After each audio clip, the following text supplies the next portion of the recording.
Well, Miss Amber, welcome to the patio. Thank you. Thank you for coming. So just like I start with everyone, I'm very curious as to what made you want to come to this patio. And especially we talked a little bit before we started the camera, but we laughed about it. We probably didn't say more than a few sentences to each other in high school. yeah, right? And so we weren't the best of friends. We graduated together in '05. Shout out '05. But I'm curious, what made you want to reach out and come over and join? I'm glad you did. Yeah, I was just honestly interested to see what you're doing, and I admire your tenacious goals here. So I think what you're doing is pretty admirable. Was your dad or mom part Native American, part Hispanic? My dad was half Mexican and half Native American. Okay, and your mom's white? Yeah. What's been your experience with the black community? Honestly, not much. Okay, so overall, most recently, I was taking an African American history class, and so I think that was honestly the most interaction that I had had, like one-on-one, discussing issues that are going on. So, like with friends, you don't really discuss local, like what's going on locally or politically, really, other than like my close friends. But growing up, I had a foster cousin that was black, so we didn't treat her any different. We didn't honestly know any different, and so we just grew up thinking that, you know, she was just like us, and we had nothing. We didn't treat her any differently. We had no idea. It was just part of life to us. So. And that was like a foster cousin. Yeah. That's interesting. And did you ever refer? Is it her? Yeah. Did you ever refer to her as your black cousin? No. Really? Never. So somebody who sat on this patio before, I don't know if it's on camera or not, but she actually told me that, because her son is black. Her son is by all admission black. The dad is black, but she had an issue with her her sister, whose kids will refer to him as our black cousin. And he refers to them as his brother and sister. And I heard that, and I was just like, oh my gosh, like, it just cut to the quick. It's heartbreaking. Like, yeah, you know, but that's interesting that you were raised and you never, that wasn't a thing for y'all. Yeah, that was my mom's side of the family, which is strange. My dad's side of the family was a little more, I think, turned down, like shut off about it. I remember the first time that I brought a black boyfriend to my house, and my dad was like, well, I didn't know that you liked black guys. And I was like, well, I didn't know that you raised me to see colors, so I didn't think that was an issue. And he just kind of looked at me and was like, well, okay, and never spoke of it again. Like, I was like, we're not going to treat this like it's anything different, and we're going to move on with life. But he didn't really trip. Like, he wasn't like, nah. He just asked me, like, okay, well, this is what you're doing. This is the path you're going. And I said, yeah, you have a problem with it, basically. And he was like, no. Yeah. You know, it's funny because I don't think I've said it yet. My parents, well, not really, not so much my mom. But I remember my dad kind of, maybe both of them. I really don't remember. But I remember it not being an issue. But I just remember like having a conversation around it when I was younger, and I was dating one of our classmates, and I remember I wrote our initials. I wrote D and G. I won't say her name, but that's what her name started with. And I wrote, we were getting our our driveway paved, and I wrote our initials in the concrete as it was dry. But I told my dad, I was like, it stands for Donovan and God. Like, good and damn well, he knew what I was talking about. And I remember that. And I think it was more so like, they knew at a young age. You know, my wife, she's half Hispanic, half white. I think they knew at a young age, like, I was just very much interested in other cultures. Nothing against, obviously, my own culture, but it was never like a discussion in our household that you can't bring a white person home, or you can't go to their house because you won't be accepted. Like, it wasn't. They kind of just gave me the space to to do my own thing there. Yeah, you know? make your own decisions. Yeah, make my own decisions, my own choices. So what about your boys? How old are they again? 4 and 10. 4 and 10. Have you noticed if their interactions with any of their little friends? So my son only has black friends, primarily black friends. All of our neighbors are black, so he's never asked me anything that makes me think that he thinks it's not okay or that it's different, and I would never tell him otherwise. So yeah. I think it's fine. My youngest was born blonde hair, blue eyes. Really? So he looks more white than any of us. So wow. he, I think, is like out in public. I think he's sometimes more favored because he's like light skinned and people compliment how pretty he is. And that's interesting. What do you mean when you say more favored? Like, what makes you pick up on that, or what's happened that you see that? It's just he's always been like that. He's just, I don't know if it's because of color or it's his personality, but he's always been complimented and favored by, like, literally random people will give him money when he's out and they'll tell him how cute he is and give him dollars. He has $49 saved from random people giving him money. Are you serious? Yeah, my 4-year-old. Are you serious? Yeah. Now, does the 10-year-old ever notice that? So my 10-year-old, I don't really think that he notices cues like that. Yeah. Yeah. I want you, whenever you have time, to look up an article called the 1619 Project. Take my notes. I take notes when people come. It ain't about just me sharing. I'm educated on this patio too. So let me. 1619 Project. Tell me about that. Thanks, babe. So that's what I was just reading this in school. It's just a compilation, I can't say that word, of everything, slavery, indentured slavery, chattel slavery, indentured slavery. So forced or paid. And where that led and how it got to 1619. I told you briefly in a message, you inadvertently instigated my belief in feminism. I don't know if you remember this. No. Tell me. So in high school, we had an AP government class together. And I don't even remember his name. I just remember you. But he was asking the answer, and I said the answer, and he told me I was incorrect. Literally 5 seconds later, you repeated the same thing that I just said, and he said, "Correct, Donovan." He told you were right and told me I was wrong. So it kind of like shifted my focus on my education, I think. So I don't know. And I think I kind of not resented you, but I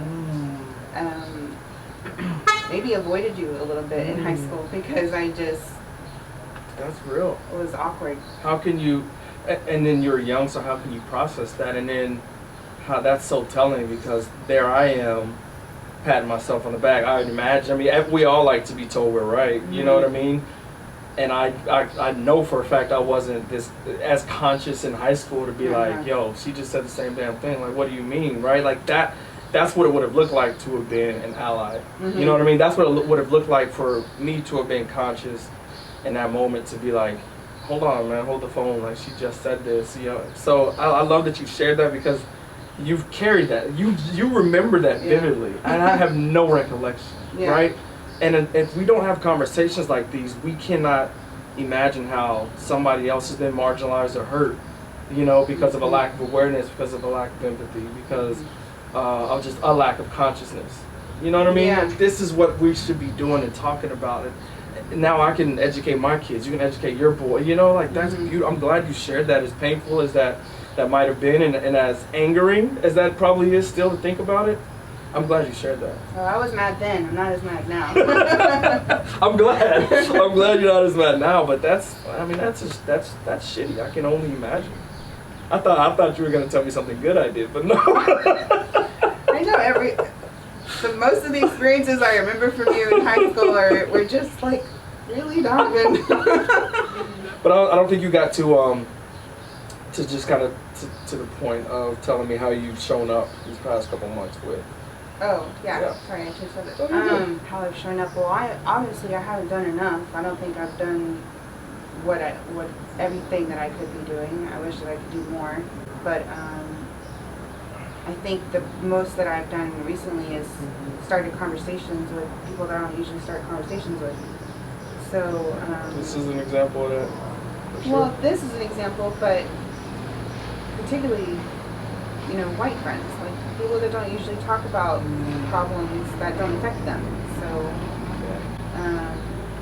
I like making things a little awkward sometimes. I mean, I'm a little awkward myself sometimes, but I like making other people uncomfortable with me. So So I gotta tell you, I think that I had to get on to somebody for that, because I truly believe that's a lie we tell ourselves, is that we're awkward.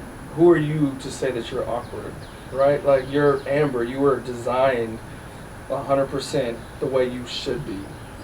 Like, don't tell yourself you're what we do is we create that and you hide behind it, and Yeah. it's comforting to you to say that you're awkward, because then it gives you an out, or it's a defense mechanism. But in reality, like, you're actually cutting yourself short. You're selling yourself a little short. You know what I'm saying? Like, nah, you are who you are. And societal norms, I guess, is what I mean. I'm deviating from societal norms. So yeah. But and that's fine. And that's another thing. Like, I think I'm just in this place of deconstructing everything. Absolutely. You know what I mean? So, and it's freeing, but it's scary, and it's heavy, and it's exhausting.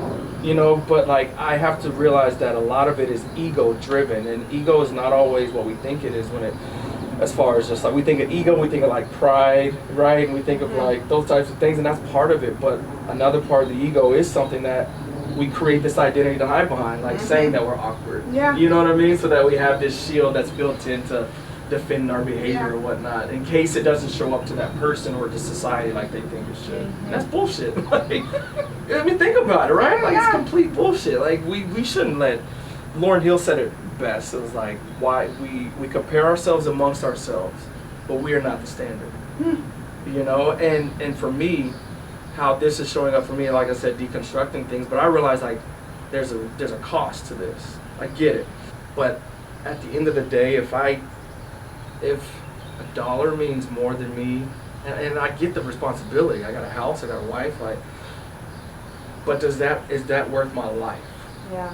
Like, seriously, is that worth my life? Because to me, this is worth my life. Why do you think there aren't any major leaders anymore? Like MLK. Do you know who Stokely Carmichael is? Okay, so Stokely. Yep. Why? Where'd they go? I just think that it takes somebody who the young people will listen to and follow, and unfortunately that's mostly athletes. Right? So I think like a LeBron James or somebody who, that's why they realize, I think they realize the platform they have. But I don't think that activism and leadership looks the same as it did. I think the closest we have, it would be a Barack Obama. Like, you know what I mean? Or one of my friends asked me, like, who do you think could lead us during these times? Who do you think people would unequivocally follow or stand behind? And I was like, Michael Jordan. Like, because he's respected by all people, loved by all people. Now, he ain't gonna be loved when he starts talking about Black Lives Matter and all that. Like, we know that, but by and large, as far as just a figure that is world renowned, like, he's a sports guy. I mean, I don't know. I think the old activists have kind of, think they're kind of fossils now almost. Yeah, they're relics. So what do you think about the rioting? In what way? For or against? So to me, that's a loaded question. It's a loaded question because I don't stand on either side, for or against. But I'll tell you, I go back to Ferguson when that happened, and I went to protest. I went to the QT that they burned down. I saw a whole different side of it, and I went multiple times too. So I went during the aftermath. I wasn't there at night when it was hot, but during the aftermath, people were cleaning up when people were banding together. There was no news cameras rolling, and it was one of the most beautiful things I ever seen in the wake of so much hurt and pain and grief. You could smell the smoke, like, oh, it's crazy. But and MLK said it, like, rioting is the voice of a broken or hurt or damaged people, of the oppressed. And I felt that, and I didn't feel that any stronger than with George Floyd. Yeah. And the fact that it happened right after the Ahmaud Arbery kind of came to the surface, even though that happened months before, and I knew within my own little sphere of influence, within my own community, we had just talked about Ahmaud, and then 4 days later, this happens. Mm-hmm. And I already knew where my guys were at. Yeah. So I was like, shit, this is... emotionally, I didn't even have time to recover. Yeah. You know, and I was already on 12, and so... Man, you push people already past the edge. Mm-hmm. Now you're pretty much throwing rocks on top of them as they're drowning under the sea of emotion that they have not even been able to process. What do you expect? There's a YouTube video of Kimberly Jones. You know how they have like documentaries that they're shooting during the... Well, she was one of the people that they interviewed, and she gave the best 6-minute explanation of rioting and the best justification I've ever heard. So I got a question for you. Okay. And I want your perspective on this. As raw as this hits you, okay? My friend, we had a conversation a few weeks back, and he said something that to me was so deeply profound. He was like, bro, you got to think about it. Like, they've been trying to break us for 400 years. Like, the worst things possible. Side note, one of my doctors sent me this thing, Amber. It was disgusting. It's like hard to even...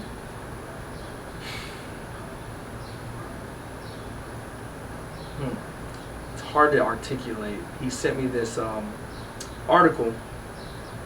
This clip, I'll forward it to you. But it was a group of white people, and the game was called Hit the Nigger Baby. And they would throw baseballs at a black baby at a fair for fun. And they would make the mother breastfeed the baby so that if they hit the baby in the stomach, it would puke up all its milk, and that was like fun. And they did that after, most of the time on Sundays after church. And he sent me that, and oh my gosh, like I hate seeing it, but it's like, you have to see what this country has been built on. When I see things like that, scrolling through Facebook, I hide it. It's hard. I can't look at it. I hear you, and it's ugly, but that's the thing, and the people are always like, the truth will set you free, which is a biblical statement. Jesus said, John 8:32. But what they don't put on top of that is that the truth is often so ugly. Yeah. Right? Like, we want that freedom part of it, we want the feel-good part of it, but we don't want the ugly truth. And so for me, like, I gotta take it whenever I have the space for it. You know what I mean? And I gotta keep my energy in a certain place where I can take things like that. I can't just sit there and go and scroll on those things over and over. I can't do that. That's too emotionally overwhelming for me, right? But going back to what I was getting at was, he was like, bro, they've been trying to break us. Nigger baby throw, like, that's one of the, and there's been so many different atrocities. I just saw a picture of someone being lynched. You got people sitting there smiling, like posing for a photo. People are hanging from a tree, which they're doing again now in 2020. Crazy. Anyway, he said, think about the Native Americans, and you're part Native American. He said, they literally broke those people. They almost completely wiped out through genocide, systemic genocide, mass genocide, disease. I mean, they killed off so many of them, and then ran them all up, you know, through the Trail of Tears, and then stuck them on these reservations where now a lot of them are ravaged with disease and with a lot of issues with women's, you know, rape and like just alcoholism, and so they these people, because they're in extreme poverty. Yeah, they're extremely poor. Yeah, and he was like, think about it. You don't really see Native American CEOs, Native American billionaires. Like, we got black billionaires, we have black CEOs, we have black. But that's because there aren't as many Native Americans, so in proportion, it would be more likely that blacks would have more wealth. Do you agree though that do you agree, or do you think that's a strong sentiment? Do you agree that the Native American people as a culture has by and large been broken by white American, European settlers? Absolutely. So I still have family on reservations in Oklahoma and Muskogee. And my great uncle was a chaplain on the reservation, and then I have so many cousins that I've never even met. So have you ever been? Yes, once. Honestly, I don't know why. Okay, well, let me be honest. Yeah, please do. My hair, they would hate it. It's blonde and it's short, and I have culturally damaged my appearance to where I don't look Native American. So I would get a lot of slack for it, I guess is the best way to say it. But and the other thing is they don't leave the reservation. They don't really socialize outside of the reservation because they're so poor. They don't travel. They don't really ever do anything outside of what they're comfortable with. So it's a kind of a different world when you go there. It's not like you drive down the street here and go to a store. You have one store, you have one casino, and especially every tribe is different. The larger tribes have more money than the smaller tribes, and they only let you register with one tribe, so you can only get benefits from one tribe, not with all the tribes. So I'm Seminole and Creek, Muskogee and Seminole, but I can only, since my family was registered Muskogee, I can only register Muskogee, and Seminole is the more wealthy tribe. So back when I went to college, they didn't have like college funds available for me that year, so I didn't get anything from the tribe. Now I can. Wow. Do you feel now more compelled or drawn to maybe reaching back out to that part of you, that Native American part of you, and get like diving into that side and that culture more, and you know? Yeah. I downloaded an app. I didn't even know they had an app to learn the language. So I've been listening to that, and I can't say that I'm ever going to get it anytime soon, but I'm going to attempt. Yeah. Yes. It's like a 6-hour drive, so it's really not that far away. Yeah. Absolutely, I should be more involved with my own heritage, but I'm comfortable here, so I haven't. I don't know why. I couldn't tell you. I think it's part of the whitewashing of the system. Yeah. I mean, because like I sat here and told you, I just believed that Malcolm X was this radical, you know, Martin Luther King was here and Malcolm X was over here. You know what I mean? But that's what we were taught. That's what we were taught. But I'm a black man, and I blame nobody. I don't blame my parents. I don't blame anyone. But, you know, I wasn't exposed to any other truth. But what I was taught, you know, I didn't join a fraternity. I didn't have the opportunity in college, and so I never took it upon myself to go past the Martin Luther King, George Washington Carver, Rosa Parks, Harriet Tubman, you know what I mean? Like Frederick Douglass. Like, yeah, okay, I know all those names because that's what they allowed. That's what they were allowed to teach in school. Right. That's what we learned, right? And they don't even teach America's history right in school. So Christopher Columbus was not the first settler to come to America and discover America.